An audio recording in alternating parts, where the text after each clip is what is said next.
శ్రీ సత్యసాయి జిల్లా Hindupuram Panchajanya brilliant high స్కూల్లో వస్త్ర వందన కార్యక్రమం జరిగింది. పాంచజన్య భారతి శ్రీనివాస్ చారిటబుల్ ట్రస్ట్ ఆధ్వర్యంలో వస్త్ర వందన పేరుతో 350 మంది నిరుపేద వృద్ధులకు దుప్పట్లు, చీరలు పంపిణీ చేశారు.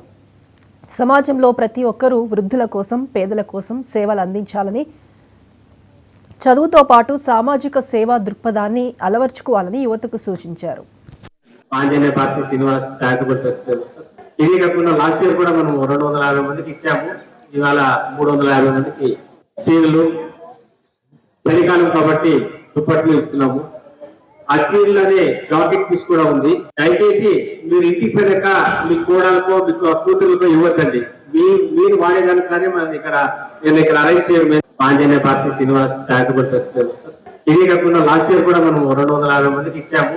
ఇవాళ 350 మందికి చీరలు, చలికాలం కాబట్టి దుప్పట్లు ఇస్తున్నాము. ఆ చీరలోనే జాకెట్ పీస్ కూడా ఉంది. దయచేసి మీరు ఇంటికి పోయాక మీ కోడలకో మీకు కూతురులకో ఇవ్వద్దండి. మీరు